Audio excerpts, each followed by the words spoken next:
Children, did you read the textbook? Yes. Now continuation of the lesson 7. If you believe you can, you will. So today's topic is child labor. Because of poverty, there are so many children working in different dabas, hotels, factories, etc. And children are facing many problems when they are earning money. So see, these are the pictures where the child labor is there in our country. So Shivakashi, the Tamil Nadu is famous for its match and firecracker factories. Earlier the factories here employed many children. Now there is a ban on the employment of children in those jobs that are dangerous for their health. The chemicals used in the factories harm the children. They develop breathing and skin problems. Yeah, this is about the firecrackers, what we burn to on the festival of Diwali. So there is a lot of skin problems and breathing problems, asthma problems for the children. So what the government did? The government banned the employment of children in those factories. Do you know? The firecrackers that you burn at festivals pollute the air and harm the health of many people. So take a vow, no firecrackers. Vow means promise. Yes, all children must go to school. So the government made a new law, that is all children must go to school. No child should work in any hotel or dabas or anywhere and below 14 years. They cannot fulfill their dreams or do anything for the development of our country without education. Sadly, child labor is a big problem in our country. Thousands of poor children have to work to fulfill the needs of their families. They do not have a chance to play and enjoy their childhood. Education and training can equip them to get good jobs when they grow up. They will be able to earn money to fulfill the needs of food, shelter and clothing without any problem. If education is there, automatically they will get the jobs. If they get jobs, they can earn money. If they earn money, they can easily fulfill their basic needs like food, shelter and clothing. That the child must understand. Next, look at the picture. Here is an example of Shukku. Shukku was 8 years boy. He lives in a small hut with his parents and 4 brothers and sisters. His father works in a tea shop. His mother cleans vessels in a nearby colony. Both of them are not able to earn enough money to feed the family. The children go to the traffic crossing to beg for food and clothes. Shukku hates begging. Do you know what is begging? Yeah, they will beg money or food on the roads or near the temples, etc. On the beaches also. The children go to the traffic crossing to beg and food for the clothes. Shukku hates begging. He earns a little money by working at a dhaba. He dreams of going to a school, but his parents need whatever little money he earns to feed their 5 children and themselves. So like this, there are so many families in our country. Many people do not understand the importance of small family and education. So every child has to educate, and the child right. It is the right of every child to educate. This is our about the child labor. So what you will do? Read textbook, underline the words like Shivakashi, Tamil Nadu, firecrackers factories, employment. Employment means doing jobs, dangerous, chemicals, factories, breathing, skin problems, education, development, child labor. The big problem in our country. Like this, you underline the words and learn these spellings and write in rough book, children, and learn the spellings. Cross, traffic, dhaba, begging. Children themselves understand importance of education. Like this, underline the words and learn the spelling and write 5 times in the rough book, children. Hope you understood the page number 46. Thank you, children. Have a good day.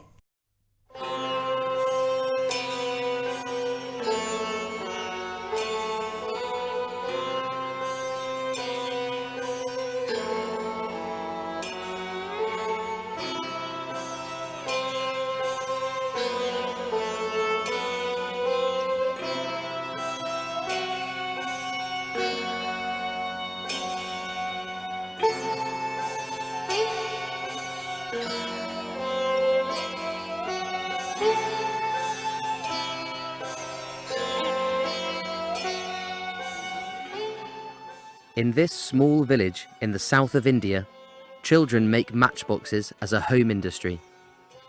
4-year-old Rashida helps her sister Puchamal. She has the dexterity her sister lacks. The children are paid per box. For 1,000 glued boxes, they make 9 rupees, about 25 US cents.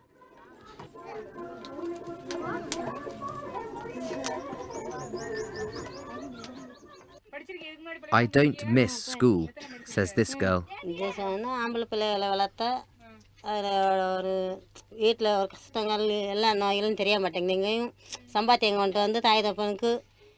40 villages in Sivakasi, in the state of Tamil Nadu, matches and matchboxes are made like this. In every village, around 100 to 300 families are working. Most of the work is done by women and girls. When the child would be entering into the labor force, it entered into the labor force at the age of 5 and 6. And also they work more than 12 hours a day. So they don't have any time of their own as such. And they work, they exhaust the whole charm of life in the labor. That's why we say that child labor is stealing away the childhood. Palpati has worked since she was little. Every morning she leaves the house with her mother. The 11-year-old makes matchboxes. Her mother works in the fields. Child labour is illegal in India, but no one cares about it. Neither employees, nor the parents who need every cent.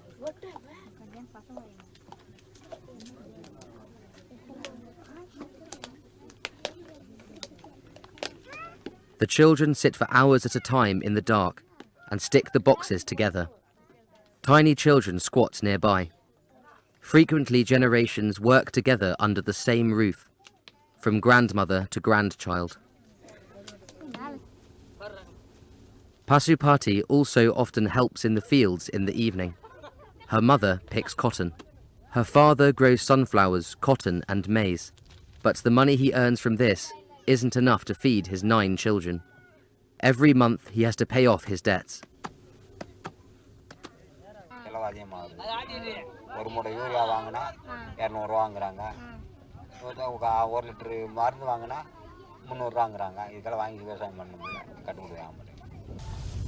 Women in India are used to work, in the factories or in the fields.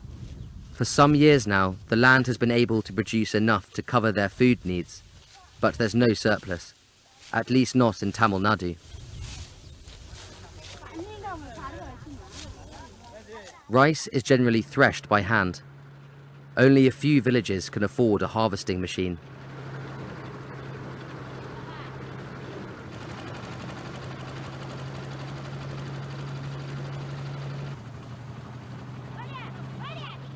"75% of children in the match factories have parents that belong to the lowest caste.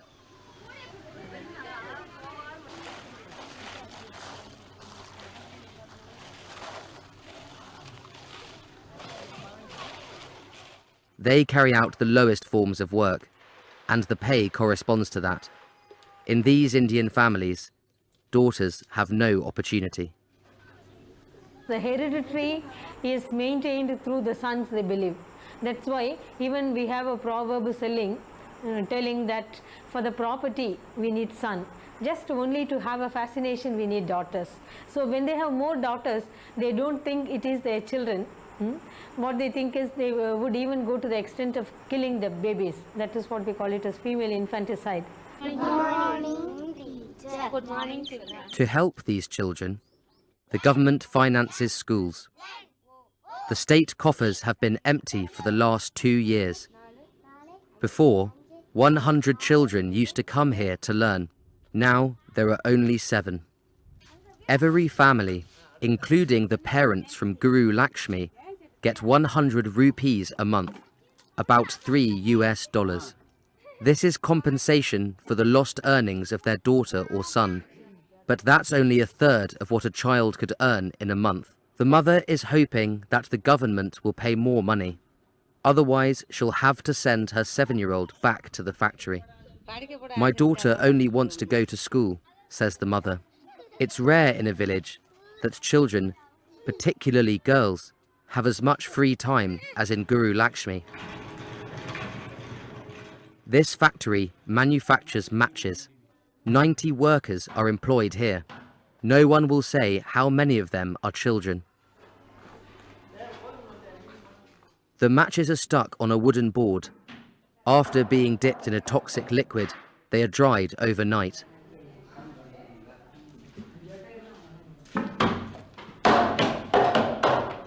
The children have been working here for years.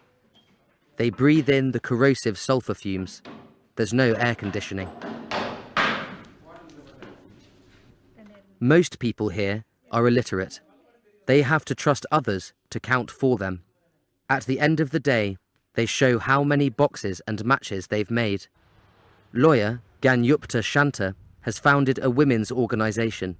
It's thanks to her that a law has been passed which states that factory owners who are caught employing children are now liable to be fined $530. Now the factory owners don't dare to employ the children openly, but even now they do it, but in a very secret way. Like if you want to go and film them there, no, you won't find anybody, any kids inside the factory, because they would ask the children to go away from the place. But it had given a kind of a fear to the factory owners, because they needed to pay a big compensation for employing the children in their factories.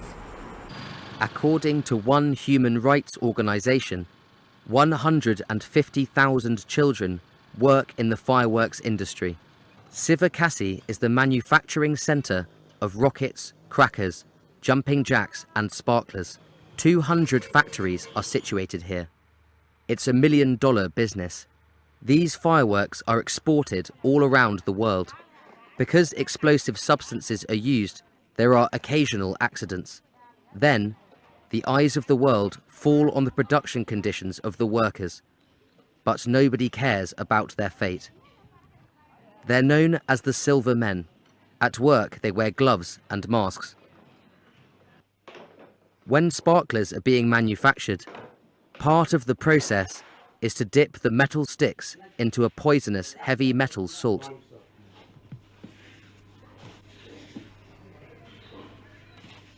The barium nitrate and aluminium dust leaves the skin shining. The chemicals can enter the lungs and eat away the body. The employers play with their employees' health as if it were a game, paying them a pittance. But there's no other work in Sivakasi, and for illiterates, there's nothing.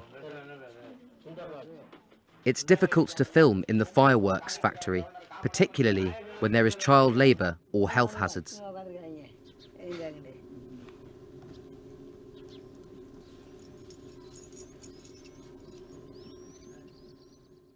Here we found one child. She works with her mother. She makes jumping jacks.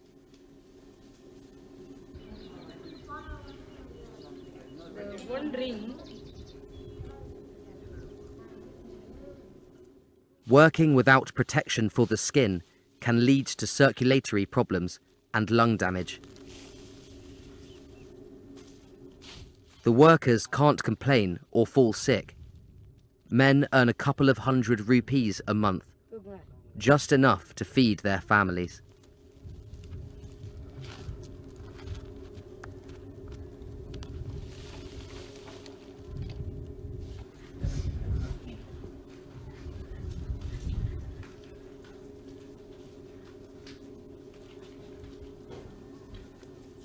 "11-year-old Venkataswari sticks matches in a ring.